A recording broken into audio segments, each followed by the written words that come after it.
Hello my dear students, welcome करता हूं मैं भारत पंचाली और केमिस्ट्री गुरुजी अगेन आप सबका एक बहुत ही ज़्यादा इंपॉर्टेंट वीडियो में। तो आज हम सॉल्यूशन के प्रीवियस ईयर एमसीक्यू करने वाले हैं, जिसमें एमसीक्यू के अलावा आपके रीजन असर्शन वाले क्वेश्चन भी होंगे और आपकी बहुत हेल्प हो जाएगी। इससे पहले मैंने इस चैप्टर के एनसीईआरटी एग्जाम्पलर के एमसीक्यू करवा रखे, आप खुद से भी उन्हें कर सकते हो, आपकी बहुत हेल्प हो जाएगी, है ना। और देखो यार, डायरेक्ट प्रीवियस ईयर क्वेश्चन करना is not a good thing. मैं आपको बोलूँगा कि आपको इसकी फास्ट रिवीजन कर लेनी चाहिए। अगर आपको पहले चैप्टर आता है उसके लिए 15 मिनट्स या 30 मिनट्स वाली वीडियो देख लो, बना रखी है, लिंक डिस्क्रिप्शन में मिल जाएगा। और अगर आपको बिल्कुल भी चैप्टर नहीं आता तो डिटेल्ड रिवीजन करो, वन शॉट करा रखे हैं। और क्वेश्चंस के लिए अगर आप जाते हो तो प्रीवियस ईयर क्वेश्चन जो थ्योरेटिकल क्वेश्चंस होते हैं, है ना, जैसे तो एमसीक्यूज हैं प्रॉपर, जो सब्जेक्टिव क्वेश्चन जिसे बोलते हैं, और एनसीईआरटी के 15-15 सिलेक्टेड क्वेश्चन करा रखे हैं, उन्हें आप लोगों को करना चाहिए। और अगर आप जेईई या नीट के लिए प्रिपेयर कर रहे हो तो हमारा चैनल है धैर्य अकेडमी के नाम से, उसे सब्सक्राइब कर लो। और इस लेक्चर के नोट्स आपको मिल जाएंगे टेलीग्राम चैनल, जो कि भारत पंचाल सर के नाम से है। तो चलिए स्टार्ट करते हैं। वैल्यू ऑफ हेनरी कांस्टेंट के H increases with decrease in temperature. तो टेम्परेचर वाला फंडा इसमें दे रखा है। तो याद रखिए के एच की वैल्यू जो होती है वो डायरेक्टली प्रोपोर्शनल होती है to temperature and inversely proportional होती है सोल्यूबिलिटी। तो आप लोग क्या लिखोगे, डायरेक्टली प्रोपोर्शनल टेम्परेचर है तो इंक्रीज इन टेम्परेचर। अगला क्वेश्चन है solubility of gases in liquid decrease with rise in temperature because dissolution. देखिए, जब आप किसी गैस को डिजोल्व कराते हो और वहाँ पर टेम्परेचर बढ़ाओगे तो उसकी सोल्यूबिलिटी घट जाती है। इसका रीज़न क्या है? क्योंकि डिजोल्यूशन ऑफ गैस जो होती है वो एक रिवर्सिबल एक्जोथर्मिक प्रोसेस होती है। एक्जोथर्मिक में अगर आप टेम्परेचर बढ़ाओगे तो वो उसके लिए फेवरेबल कंडीशन नहीं होती। तो आप लोग क्या लिखोगे, एक्जोथर्मिक एंड रिवर्सिबल प्रोसेस है। अगला molarity of solution changes with temperature. हाँ, मोलैरिटी टेम्परेचर के इन्वर्सली प्रोपोर्शनल होती है। एंड एक होती है molality. Molality doesn't depends upon temperature. तो असर्शन सही है। अच्छा, असर्शन रीजन का सीन बता देता हूँ। जनरली ट्रेंड ये होता है कि असर्शन सही हो, रीजन सही हो और इंटर रिलेटेड हो। रीजन करेक्ट एक्सप्लेनेशन है फॉर असर्शन, हम ए यूज करते हैं। असर्शन सही है, रीजन सही है बट लिंक्ड नहीं है, देन हम बी यूज करते हैं। असर्शन सही है, रीजन गलत है, देन हम सी यूज करते हैं। असर्शन गलत है, रीजन सही है, देन हम डी यूज करते हैं। तो क्वेश्चन है मोलैरिटी, असर्शन है molarity of a solution changes with temperature, change करता है, डिक्रीज करता है with increase in temperature. Molarity जो कोलिगेटिव प्रॉपर्टी, ये गलत है। मोलैरिटी में सिर्फ कोलिगेटिव प्रॉपर्टी सिर्फ 4 है: elevation, boiling point, depression in freezing point, relative lowering in vapour pressure and osmotic pressure. तो असर्शन सही है, रीजन गलत है, देन वी यूज सी। अगला है aquatic species are more comfortable in cold water rather than in warm water. सही बात है। अब रीजन है different gases have different KH value at same temperature. ये बात भी सही है। अब ये दोनों बातें सही है बट लिंक नहीं है। अब इसकी लिंकिंग क्या होती? इसकी लिंकिंग ये होती कि जो कोल्ड वाटर होता है उसमें डिजोल्व गैसेस की कंसेंट्रेशन ज़्यादा होती है। अब लिंक नहीं है बट बातें दोनों सही हैं तो हम ए यूज करते हैं बेटा। अगले क्वेश्चन पे आ जाओ। An azeotropic mixture of two liquid has a boiling point higher than either of the two liquids. देखो क्या बोल रहा है भाई, एक एजियोट्रोपिक मिक्सचर है ना, और बॉइलिंग पॉइंट जो है उसका हायर है then either of the two liquids. तो क्या? तो भैया ये है, जब हायर हो गया मतलब वो मैक्सिमम बॉइलिंग एजियोट्रोप्स बना रहा है। और मैक्सिमम बॉइलिंग एजियोट्रोप्स कौन से बनाते हैं? कौन नहीं, कौन बनाते हैं? जो नेगेटिव डेविएशन शो करते हैं। तो नेगेटिव डेविएशन वाले याद आएगा, which show negative deviation from. अब ये आ रहा है कि भाई ज़्यादा नेगेटिव डेविएशन शो कर रहा है या कम नेगेटिव डेविएशन। अच्छा, शो नो डेविएशन नहीं आएगा, शो नेगेटिव डेविएशन। तो यहाँ पर आप लोग क्या लिखोगे, शो लार्ज नेगेटिव डेविएशन। देखो बेटा, मैंने बताया था ना PWNS, है ना, बैक बेंचर्स नहीं पढ़ेंगे, या PWNS फिजिक्स वाला नाइस सर। पॉजिटिव डेविएशन में फोर्स ऑफ अट्रैक्शन वीकर होती है, नेगेटिव डेविएशन में फोर्स ऑफ अट्रैक्शन स्ट्रोंगर होती है। ठीक है, चलो। तो अब क्योंकि बॉइलिंग पॉइंट हाइयर है, इट मीन्स वो मैक्सिमम बॉइलिंग एजियोट्रोप्स बनाएगा और वो नेगेटिव डेविएशन से बनता है। Isotonic solutions have, isotonic solutions किसे कहते हैं? Which have same osmotic pressure.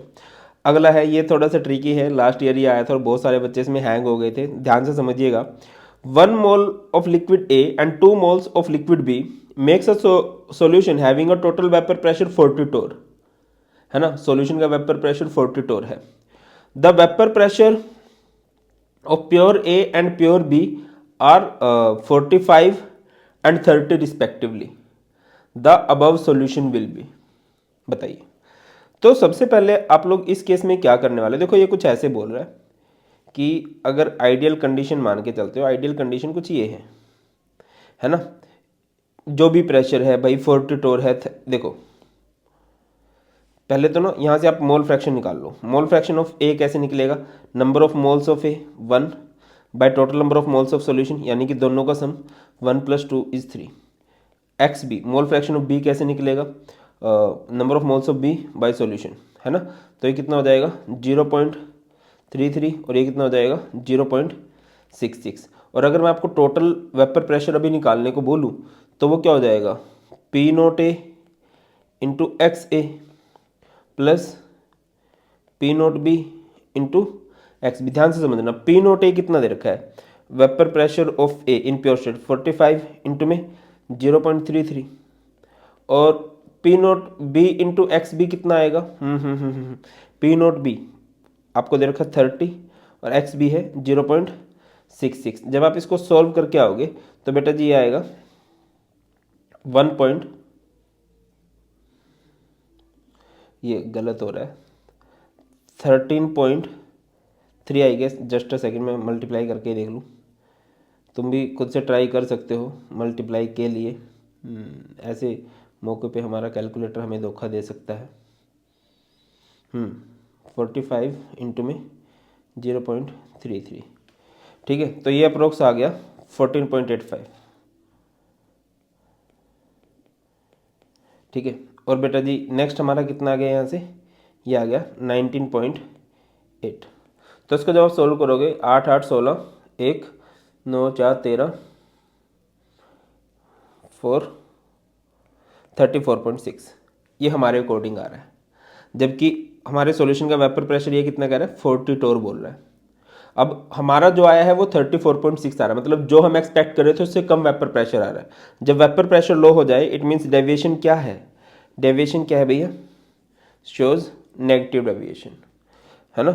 Sir अगर ये नेगेटिव डेविएशन है तो हम इसको सीधा ही नहीं सकते is a maximum boiling azeotrope. देखो यार बॉइलिंग पॉइंट की इधर बात नहीं की गई, सिर्फ वेपर प्रेशर में बात की गई है ना। अगर मान लो नेगेटिव डेविएशन नहीं होता तो हम समझते कि हाँ यार क्या होगा यहाँ पर एक मैक्सिमम बॉइलिंग एजियोट्रोप, बट आपको कंडीशन दे रखी है। अगला क्वेश्चन है identify the law which state as for any solution the partial vapour pressure of each volatile component is directly proportional to its mole fraction. बताओ भाई क्या आएगा यहाँ पर, किसने बोला था किसी भी सॉल्यूशन में जो पार्शियल वेपर प्रेशर होता है एक कंपोनेंट का वो प्रोपोर्शनल होता है उसकी मोल फ्रैक्शन के। जैसे पी ए क्या होगा, प्रोपोर्शनल होगा इसकी मोल फ्रैक्शन के एक्स से, पी बी जो होगा वो प्रोपोर्शनल होगा इसकी मोल फ्रैक्शन के। तो ये बात हमें बोली थी दी राउल्ट्स दादा ने, राउल्ट्स लॉ ने बोली थी बात ने। आगे मूव करो, pressure doesn't have any significant effect on solubility of solid in liquid because, क्यों होता है ऐसा, because both solids and liquids are highly incompressible, उनको कंप्रेस नहीं किया जा सकता, है ना। गैस की सॉल्युबिलिटी पे फर्क पड़ता है, बिकॉज गैस को आप लोग कंप्रेस कर सकते हो। आगे मूव करते हैं, an azeotropic solution of two liquid has a boiling point higher than either of the two when it has a higher boiling point। higher boiling point है it means वो कौन सी डेविएशन शो कर रहा है भाई, shows a negative deviation.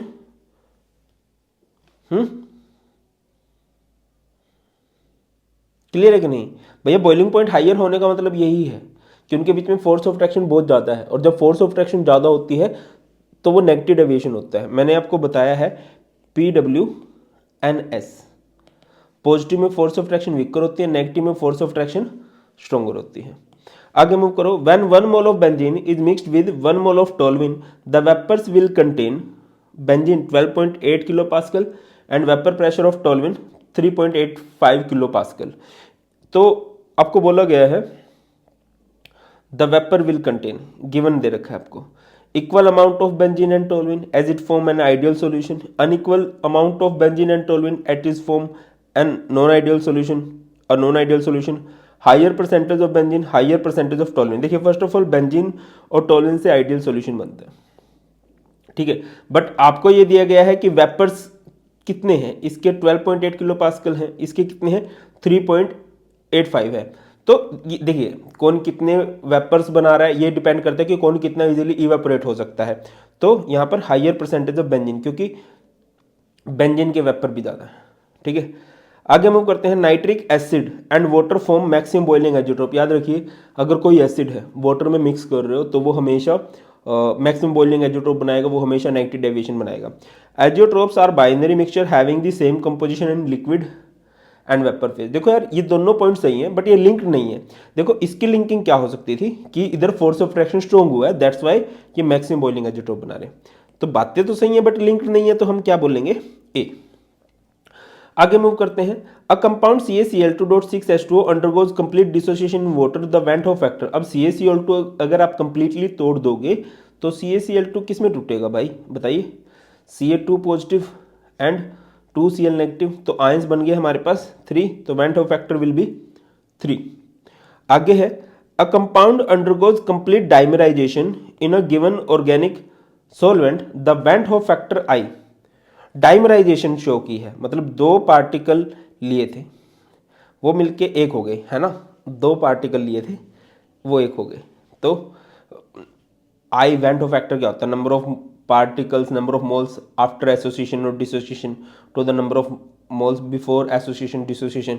1/2 आ गया, 1/2 का आप लोग क्या लिख सकते हो 0.5। अगला क्वेश्चन है, अ कंपाउंड अंडरगोज कंप्लीट टेट्रामराइजेशन, मतलब 4 पार्टिकल थे वो मिलके एक हो गए। तो आई का फॉर्मूला क्या होता है, number of particles after association dissociation 1, जबकि पहले वो थे कितने 4 थे, 4 मिलके एक हुए, है ना। तो 1/4 यानी कि 0.25। गेटिंग माई पॉइंट और नोट। अगला है, विच of the following aqueous solution will have highest boiling point. अब देखो यार हाईएस्ट बॉइलिंग पॉइंट किसका होगा, जिसके पास नंबर ऑफ पार्टिकल सबसे ज़्यादा है। तो KCl, K2SO4, K2SO4। इसके अलावा देखिए आपको भी पता है कि delta TB is equal to क्या होता है, KB इंटू M। पार्टिकल्स के बाद आप मोलैरिटी भी देख लो तो यहाँ पर ये आ जाएगा, ये M लिखा है, स्मॉल m लिखा है, एक ही बात है, कोई दिक्कत वाली बात नहीं, मोल्स ही रिप्रेजेंट कर रहे हैं ये। अगला है, out of the following 1 molar aqueous solution which one will show largest freezing point depression. जिसके पास नंबर ऑफ पार्टिकल सबसे ज़्यादा वो सबसे ज़्यादा डिप्रेशन शो करेगा। तो यहाँ पर ये हो जाएगा Al2SO4 थ्राइस, है ना। अगर आप Al2SO4 थ्राइस को तोड़ोगे तो एक किस में टूटेगा भाई, 2Al 3 positive 3SO4 2 negative. Number of particles कितने बने, इसके 2 और इसके 3 5। और अगर मैं आपसे पूछूं सबसे कम किसका है तो आप लोगों ने कमेंट सेक्शन में बताना है, ठीक है। अगला है, if molality of a dilute solution is doubled the value of molal elevation constant. देखिए यार ये जो मोलल एलिवेशन कांस्टेंट है इसको हम लोग बोलते हैं एब्लियोस्कोपिक कांस्टेंट। एक होता है क्रायोस्कोपिक कांस्टेंट, है ना, जो KF होता है, जिसको हम मोलल डिप्रेशन कांस्टेंट बोलते हैं। ये इनकी जो वैल्यू डिपेंड करती है वो डिपेंड करती है नेचर ऑफ सॉल्वेंट पे, बाकी किसी फैक्टर पे डिपेंड नहीं करती है। तो अगर आप मोलैलिटी पे फर्क डालोगे तो उस पर कुछ फर्क नहीं पड़ने वाला, अनचेंज्ड। याद रखिए KB KF की वैल्यू किस पे डिपेंड करती है, सिर्फ सॉल्वेंट पे डिपेंड करती है, सॉल्वेंट के साथ ही उनकी वैल्यू चेंज होगी। अगला क्वेश्चन है, how much ethyl alcohol must be added to 1 litre of water so that the solution will freeze at -14 degree Celsius. KF for water 1 point. अब यार एक तो ये दे रखा है ना, ये इस तरह के क्वेश्चन गलत होते हैं। अब 1 लीटर है, अब फ्रीजिंग पॉइंट की बात हो रही है। फ्रीजिंग पॉइंट में पता है यार कि आपको किसकी जरूरत पड़ेगी, आपको ऐसे केसेस में जरूरत पड़ती है मोलैलिटी की, है ना। बट ये लीटर में बात देके मोलैलिटी, तो थोड़ा सा उसी तरीके से सोल्व कर लेना, कुछ दिक्कत नहीं है। देखिए delta TF is equal to क्या हो जाएगा, KF into M। Delta TF इसने दे दिया 14 दे दिया, -14 है ना, तो डेल्टा TF कैसे निकलता है, सॉल्यूशन सॉल्वेंट का फ्रीजिंग पॉइंट माइनस सॉल्यूशन का फ्रीजिंग पॉइंट, ये 0 है, -14, तो ये प्लस का 14 आएगा। KF कितना है 1.8 1.86 बाय में 1 लीटर मान के चलो, और मोलैलिटी आपको नहीं दे रखा, नंबर ऑफ मोल्स निकालने हैं। तो ये क्या हो जाएगा, ये 14/1.86। तो इसका डेसिमल हटा दोगे, क्या आएगा, 100 आएगा। तो ये 7 और ये 2, ठीक है। उसके बाद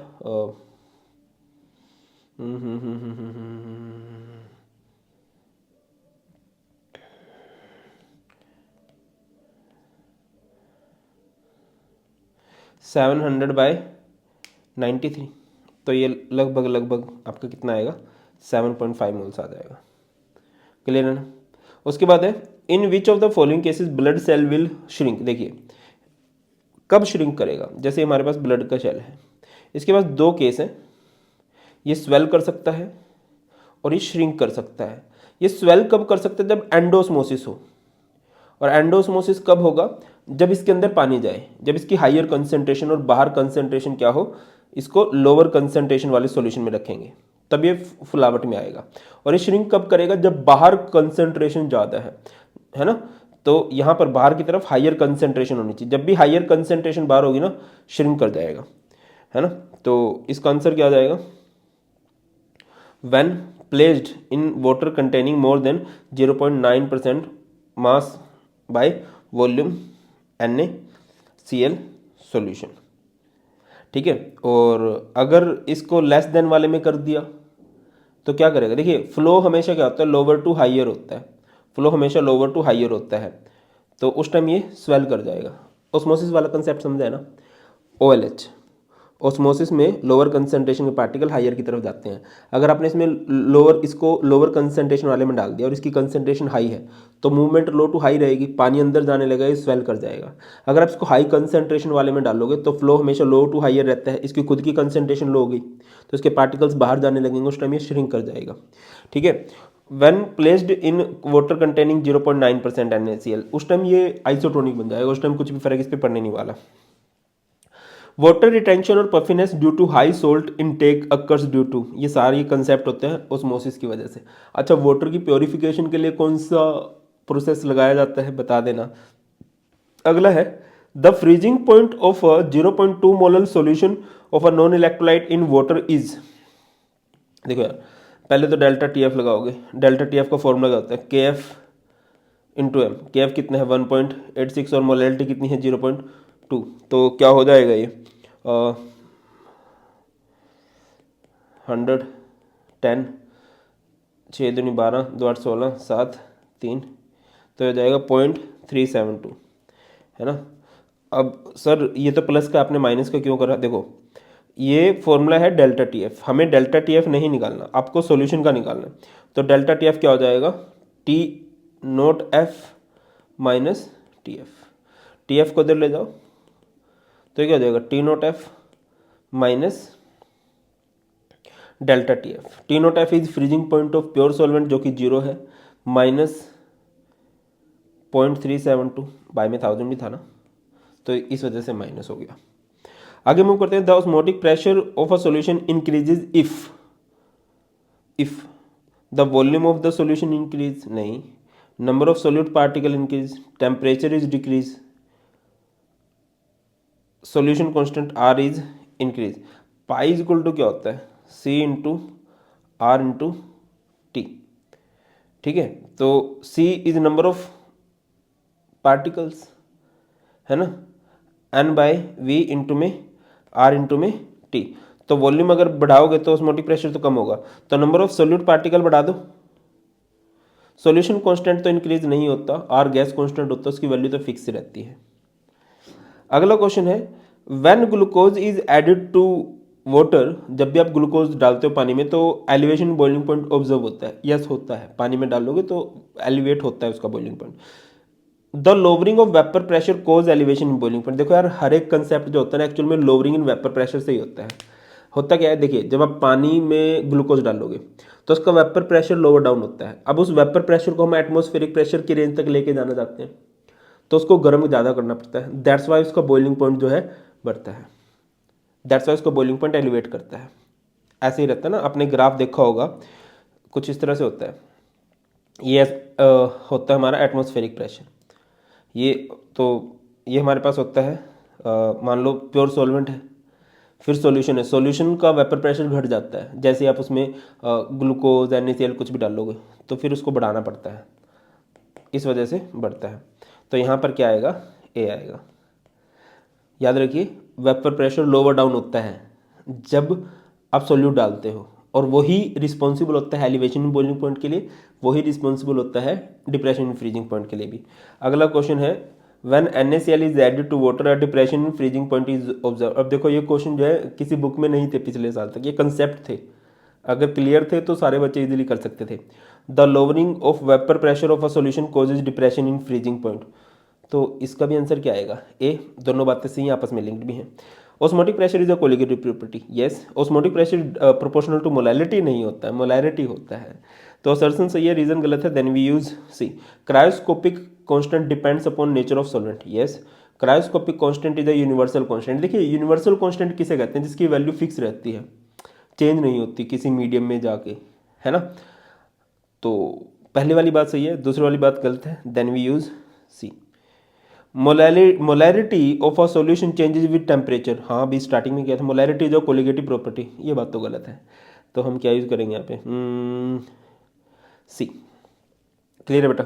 तो यहाँ पर सारे MCQs खत्म होते हैं। अब ये मैंने आपके प्रैक्टिस के लिए छोड़े हुए हैं, इनको आप एक बार देख लीजिए। स्क्रीनशॉट ले लिया, इसका स्क्रीनशॉट ले लो, इसका भी स्क्रीनशॉट ले लो, इसका भी स्क्रीनशॉट ले लो, और ये है तुम्हारे आंसर, ठीक है। सो दैट थोड़े से खुद से भी प्रैक्टिस हो जाए, खुद से भी थोड़ा सा आप लोगों ने ट्राई करना है। यहाँ पर इस चैप्टर के सारे प्रीवियस ईयर MCQ खत्म होते हैं। आप कहीं भी कोई भी प्रॉब्लम फेस करो बेटा, कमेंट सेक्शन में बता सकते हो, मैं बहुत जल्द आपकी प्रॉब्लम से रिलेटेड वीडियो बना दूंगा। बहुत ख्याल रखिए, बहुत जल्द मिलते हैं। God bless you all, please take care. जय हिंद।